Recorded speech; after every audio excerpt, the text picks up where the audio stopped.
얼마짜리다라는 건 무슨 말이냐면요. 이론, 계산 문제, 말 문제, 계산 문제 더럽게 잘 내고요. 그 다음에 실기도 잘 낸다라는 뜻이에요. 알죠? 진짜 잘 나오는데 제가 갑자기 얘를 왜 지금 하냐면 얘는 퇴직급여 충당부채 논리랑 거의 유사해요. 개정 과목만 달라요. 알죠? 논리가 유사하면 논리가. 그래서 지금 하는 거고요. 자, 보시죠. 자, 일단 여러분들 대손이라고 보이시죠? 대손. 자, 그 대손이 뭐냐면 대자가 우리가 빌려줄 대자 씁니다. 그러니까 빌려줬다라는 건 상대방한테 채권이 있다라는 뜻이에요. 그죠? 그리고 손자는 손실할 때 손자 씁니다.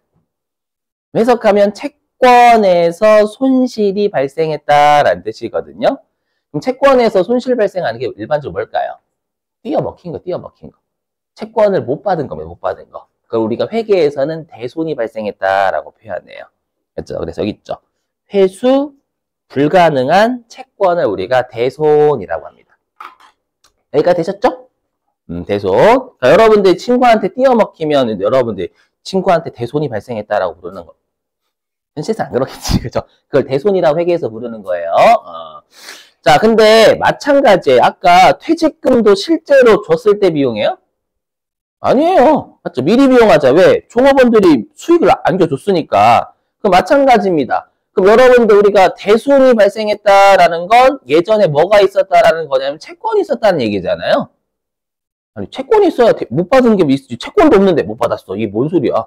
맞죠? 그럼 채권이 있다라는 건 관련 수익이 있었다라는 거예요. 만약에 내가 거래처한테 여기다 설명해 볼게요. 이렇게 말로 하면 좀 어려우니까. 자, 보세요. 보실게요. 자, 사례 1. 자, 2024년 12월 1일에 제품을 100만 원에 팔았대요. 팔고 대금은 다음 달에 받기로 하였다라고 했으니까 제품을 외상으로 판 겁니다. 맞죠? 그러면 우리가 재고자산을 외상으로 팔면 계정과목 뭐 써요? 재고자산 외상으로 팔면. 외상? 일단 매출금. 맞죠? 외상 매출금이란 채권이 증가한 거죠, 이때? 차변에 외상 매출금이라는 채권. 맞죠? 그리고 대변에 뭐 적어요? 제품을 외부에 100만 원어치 팔았으니까 제품 매출이라는 수익이 발생했다라고 주주한테 정보 전달해야 되잖아요. 그래서 대변에 제품 매출이라는 요거 수익입니다요. 수익이에요, 수익. 그리고 우리 어쩔 수 없이 우리 시험에서는 여러분들을 분개할 때 좀 여러분들 고려한답시고 제품 얼마짜리를 100만 원에 팔았는지 안 준다라고 했죠. 그래서 제품을 깔 수가 없어요. 왜? 얼마짜리 제품인지 알 수가 없잖아요. 판매를 100만 원에 한 거지 얼마짜리 제품을 100만 원에 팔았는지 모르니까 그때 제품을 깔 수가 없다라고 했죠. 그래서 우리가 이렇게 채권이 발생하면 무조건 관련 수익이 기록이 돼요. 진짜로. 나중에 이제 결산 때 또 다른 채권 배우셔도 무조건 수익이 발생합니다. 아무튼, 예. 자, 됐어요. 자, 근데 마찬가지입니다. 우리가 이제 12월 31일이 되면은 당연히 주주들한테 보고해야죠. 주주들한테 보고할 때 채권이라는 건 회사 입장에서 어떤 가능성이 있어요? 띄어 먹힐 가능성이 있어요. 그래서 아까 12월 31일 날 종업원이 퇴사할 경우에 퇴직금을 추정하죠. 똑같아요. 12월 31일에 우리 회사가 가지고 있는 채권 중에서 얼마를 못 받을 것 같은지 추정을 해서 주주들한테 알려주라라는 거예요. 그렇죠? 왜냐하면 내 돈 가지고 장사하면 추정 안 해도 돼. 뭐 추정이야. 그냥 띄어 먹혔을 때 비용이야 그냥. 그렇죠? 근데 주주들 있잖아요. 띄어 먹힐 가능성이 눈에 보이는데 아직 안 띄어 먹혔으니까 비용 처리 안 해야지. 띄어 먹혔어요. 자, 띄어 먹혔어요. 주주 입장에서는 야, 너희 띄어 먹힐 가능성이 어느 정도 있으면 네 주식을 팔든 보유하고 있든 이 결정을 해야 된단 말이에요. 투자자들은 결정해야 되는데 실제로 띄어 먹혔을 때 그때 정보 전달하면 그때 띄어 먹혔을 때 그때 비용 처리하면 주주들이 장난 아니야 이렇게 되는 거예요, 진짜. 그렇죠? 위험성을 미리미리 경고해야지 위험이 닥쳤을 때 그때 하면 안 된다라는 거예요. 아셨죠? 그래서 이거 외우셔야 됩니다. 좋은 말 할 때. 예. 그래서 대손 쪽은요, 어떻게 하냐면 12월 31일 있죠. 요 12월 31일에 대손을 예상해요. 무조건 추정합니다. 못 받을 것 같은 걸 예상을 해요. 12월 31일 날. 여러분 화이팅! 제가 오늘 그랬잖아. 이미 예고했잖아. 오늘 미친놈들 많이 한다고. 받아들이셔 여러분들. 자, 그래서 12월 31일 날 예상을 했는데 보니까 갑자기 거래처의 대표이사가 죽어버렸대. 죽여버렸어요. 제가 그냥. 알죠? 죽였어. 사망했대요. 맞죠? 그럼 거래처 대표이사가 사망했다고 실제로 못 받진 않겠죠. 맞죠? 하지만 사망했으면 그래도 혹시라도 불안하잖아요. 나랑 친했던 사람이. 그래서 우리 회사가 가지고 있는 외상 매출금이 100만 원이었죠? 여기 외상 매출금 100만 원이었잖아요. 그렇죠? 그래서 외상 매출금 100만 원이 있었는데 이 100만 원 중에서 10% 정도를 못 받을 것 같다라고 추정을 했대요. 그럼 100만 원의 10%니까 얼마예요? 10만 원이죠? 그래서 10만 원은 회수하지 못할 것으로 판단했다라는 건 예상이지 실제 띄어먹힌 게 아니에요. 오케이? 이렇게 그럼 잘 보셔야 됩니다. 이거 이렇게 보고해요. 제가 항상 회사 가지고 들죠 여기. 요렇게 주수들한테 보고하거든요. 이거. 여기 이거예요. 이거.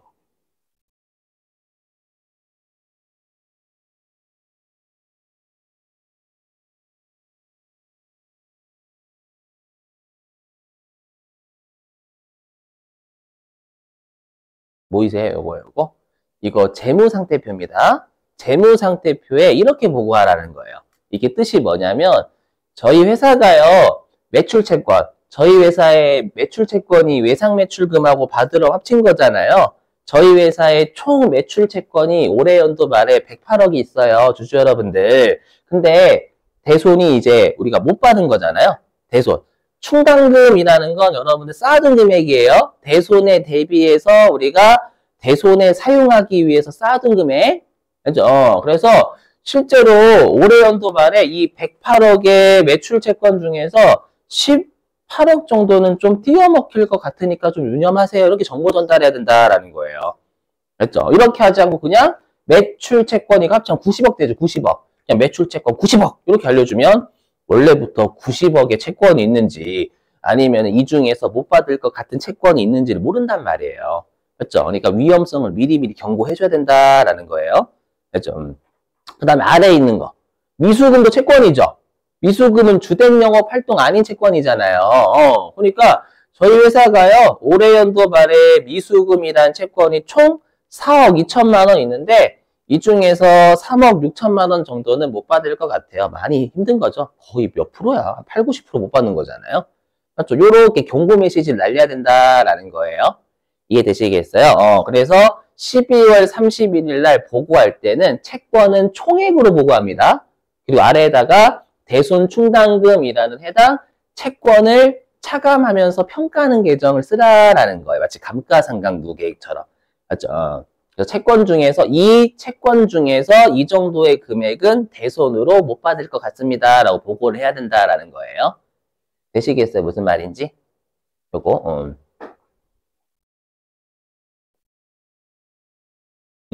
그러면 제가 지금 드는 사례를 따지면 이렇게 되는 거잖아요. 제가 지금 드는 사례 가지고 설명을 드리면 2024년 12월 31일 날 외상매출금이라는 총 얼마 있어요? 채권은 100만 원 있죠, 여러분들. 100만 원. 근데 이 중에서 10만 원은 못 받은 게 아니잖아요. 못 받았으면 채권을 빼는 게 맞지만 못 받은 게 아니라 못 받을 것으로 추정되니까 가지고 있는 채권 중에서 얼마를 못 받을 것 같으면 이렇게 둘 다 표시해달라는 거예요. 그렇죠? 그래서 이 중에서 10만 원의 채권은 못 받을 것 같다. 이렇게. 근데 뭐 다른 이름 써야 될 거 아니에요. 맞죠? 그래서 여기에다가 대손 충당금. 이렇게 적어요. 그래야지만, 이 회사가 좀, 이 중에서 다는 못 받을 건가 보다. 그래서 저희 회사가 총 가지고 있는 채권 100만 원 중에서 10만 원은 못 받을 것 같아서요. 그래서 90만 원 정도는 회수할 수 있을 것 같아요. 이렇게 정보 전달해야 된다라는 투자자들한테. 제가 자꾸 투자자라고 강조 드린 거예요. 투자자가 있으면 투자자 쌩까요? 그렇죠. 가끔씩 선생님 쌩까면 되죠. 이제 끝났잖아요. 제가 먹으면 되는 거짓말 제발. 사기꾼이야 그거. 됐죠? 그러면 당연히 어떻게 해야 돼? 그리고 우리가 얘가 1기라고 가죠. 1기? 그럼 1기면 대손 충당금, 대손에 대비해서 쌓여져 있어야 될 금액은 10만 원인 거잖아요. 근데 자고로 우리가 분계를 끊을 때에는 마이너스 분계 끊어요? 못 끊어요? 못 끊어요. 분계를 끊을 때 무조건 플러스 숫자로 해야 되잖아요. 그러면 요 대손 충당금은 본래 위치를 알아야 되겠죠. 그럼 대손 충당금 우리가 채권을 차감하면서 평가하는 계정이다라고 하거든요. 그러면 채권은 자산이니까 차변이고 차변을 빼는 놈이니까 얘는 대변태생인 거예요. 외워주셔야 돼요. 그래서 대손 충당금은 대변태생이에요. 좋은 말 할 때 외우신다.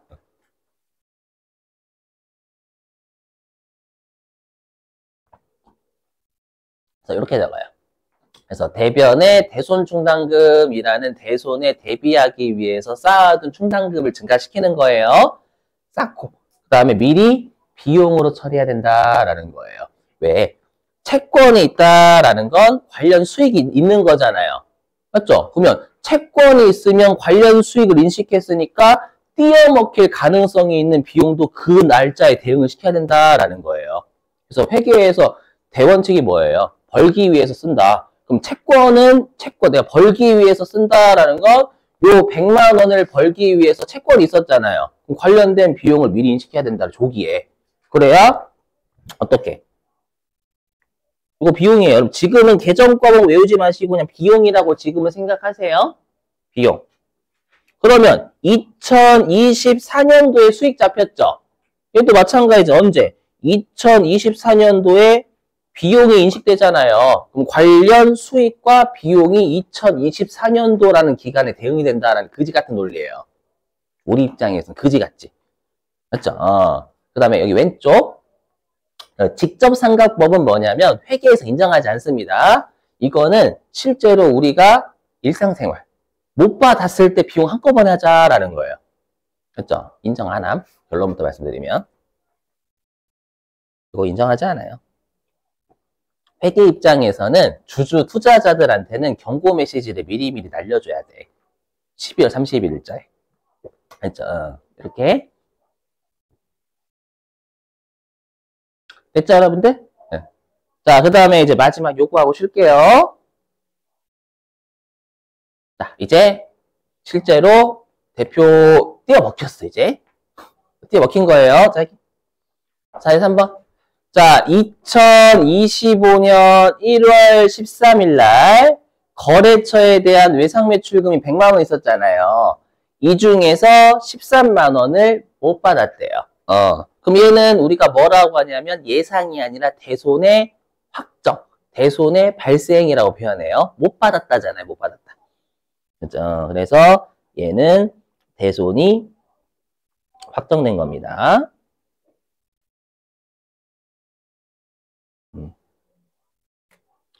자, 보실게요. 그러면 여기 직접 상각법 있죠? 직접 상각법 같은 경우에는 실제로 못 받았을 때 한 방에 비용 다 잡아버리는 거예요. 못 받았을 때 한 방에 14만 원. 우리 입장에서 요게 제일 괜찮은 것 같은데 그죠? 괜찮긴 하지만 우리 회계에서 인정하지 않음. 그죠? 이렇게. 그리고 우리 채권은 회수에도 감소하지만 언제도 감소하냐면 못 받으면. 친구가 여러분들을 채권을 띄어 먹어버린 거야. 그렇죠? 그러면 채권은 감소하겠지. 그렇죠? 그래서 이렇게 채권은 띄어 먹혀도 감소하는 거예요. 그렇죠? 근데 아까 12월 31일은 띄어 먹힌 게 아니라 띄어 먹힐 것으로 예상되는 거니까 별도의 채권을 차감하는 별도의 계정 과목을 별도에 쓰라는 거예요. 여기까지 되셨어요? 이거 인정하지 않아요. 요걸 인정해, 요거. 충당금 설정법. 자, 한번 들어보세요. 그럼 일단은 13만원의 외상매출금 못 받았으니까 외상매출금이란 채권 빼야죠. 13만원. 됐죠? 그럼 비용 또 처리해요? 그럴 줄 알고 이미 10만원 쌓아뒀어. 그리고 미리 비용 10만원 처리했잖아요. 실제로 24년 12월 31일 날 못 받지도 않았는데 미리 비용했죠. 그러면 수익비용 대응의 원칙에 따라서 맞죠? 그럴 줄 알고 10만원 이미 쌓아뒀단 말이에요. 대손에 대비하기 위해서.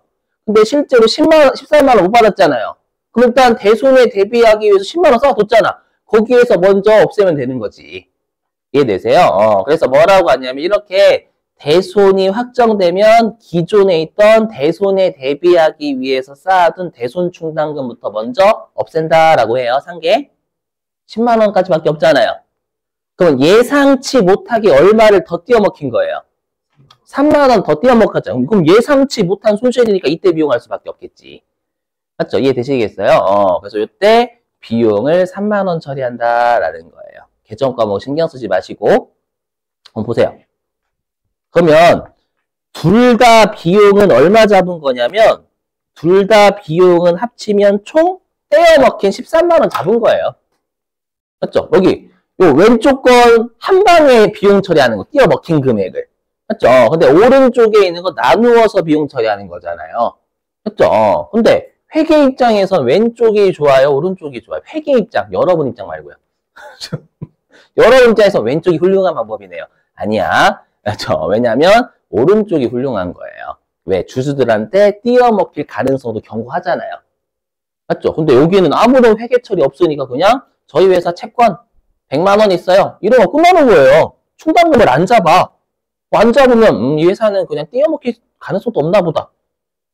이렇게 오해를 한단 말이에요. 그래서 위험성을 경고하는 측면에서 얘가 좋다라는 거예요. 그리고 그놈의 수익비용 대응의 원칙도 되고. 맞죠? 그리고 총 인식할 비용도 어차피 13만 원 똑같이 잡히잖아요. 무적으로 하면. 맞죠? 근데 회계 측면에서는 오른쪽이 훨씬 좋다라는 거예요. 우리 입장에 승질나지만. 그죠? 자, 이거는 제가 열심히 그 이유를 설명드린 거예요. 왜 충당금 설정법을 쓰고 직접상각법을 안 쓰는지. 그죠? 그래서 못 받을 금액도 미리 알려주고, 그 다음에 수익비용 대응 측면에서도 괜찮고.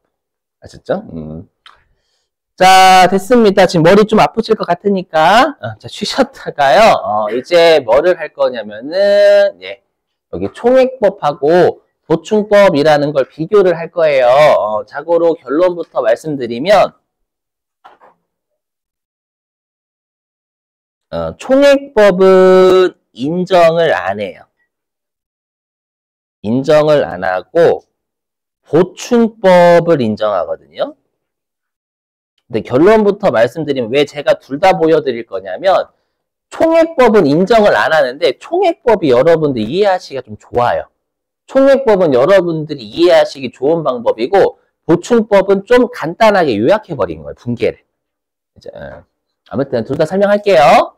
자고 나중에 여러분들 보충법으로 분계를 끊으시긴 하셔야 돼. 자, 쉬셨다가 우리 10시